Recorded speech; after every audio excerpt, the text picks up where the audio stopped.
How did Trump capture Maduro? You wouldn't believe this. Here we go.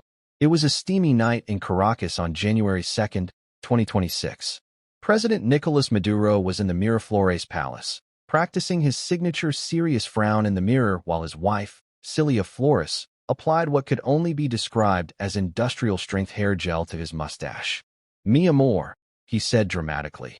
"Tomorrow the world will see that socialism is stronger than ever." Little did he know, thousands of miles away at Mar-a-Lago, Donald J. Trump was sipping a Diet Coke, watching Fox News reruns, and getting briefed by Secretary of State Marco Rubio and Defense Secretary Pete Hegseth. "Mr. President," Rubio said, pointing at a big screen with satellite photos, "Maduro's still down there, calling himself president after that rigged election. And he's got all that oil we're not getting." Trump leaned back, orange glow intensified under the Florida lights. "Oil. Beautiful oil. The best oil. Everybody says Venezuela has the most tremendous oil reserves. Bigger than Saudi Arabia, maybe even bigger than my golf courses. And this guy Maduro, bad hombre. Very bad. Narco-terrorist, they say. We indicted him years ago. Time to collect." Hegseth nodded enthusiastically. "Sir, we've got the seals ready. Quick in and out. Like Panama with Noriega, but with better ratings." Trump grinned. "I love it. Make it huge. Helicopters, night vision, the works. And tell them to bring him back alive. I want a photo op. Maybe on the USS Iwo Jima." Historic. Back in Caracas, Maduro was winding down with his favorite late-night snack, arepas with extra cheese, because calories don't count during revolutions. Suddenly, the palace lights flickered. Boom. Explosions in the distance. U.S. strikes taking out anti-aircraft sites for dramatic effect. Maduro jumped up, cheese dripping down his shirt. Imperialist aggression. Call the guards. Call the Cubans. Call my parrot. He knows karate. But it was too late. Black Hawk. Helicopters swooped in like angry mosquitoes. Navy SEALs in full gear rappelled down, looking like they stepped out of a Michael Bay movie. The first SEAL burst into the bedroom. "Hands up. Manos arriba." Maduro, in his pajamas with little Bolivarian flags printed on them, raised his hands slowly. "Comrades, this is a misunderstanding. I am the legitimately elected leader." "Well, sort of. The people love me."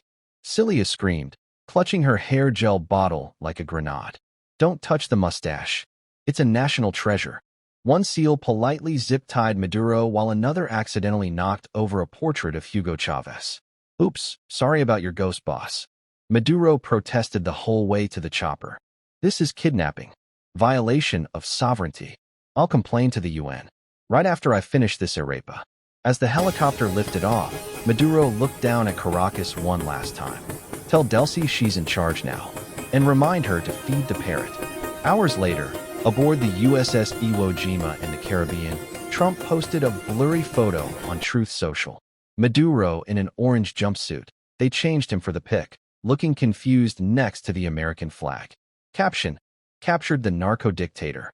Venezuela's oil will be great again." Tremendous success. Many people are saying it's the best arrest ever. The internet exploded. Memes everywhere. Maduro photoshopped into Trump Tower, holding a Big Mac. One viral video had Trump's voice dubbed over, "You're fired," from being president. In New York federal court 2 days later, Maduro stood before the judge, still indignant. "I am innocent. A decent man. Kidnapped like a common criminal." The prosecutor: "Mr. Maduro, you're charged with narco-terrorism, drug trafficking." Maduro interrupted. "Fake news. Those were just medicinal exports." Trump watched the hearing on TV, chuckling. "Look at him. Sad. But the oil deals are already flowing. Chevron's calling it the deal of the century. And gas prices? Down bigly." Before we continue, subscribe to this channel, like, share, and comment below. Back in Venezuela, interim leader Delcy Rodriguez went on TV, trying to look calm while secretly negotiating with Rubio.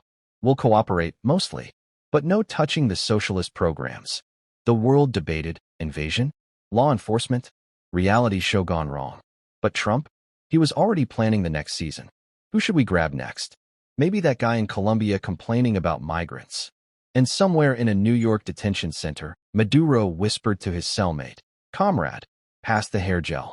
Even in captivity, a revolutionary must look fabulous.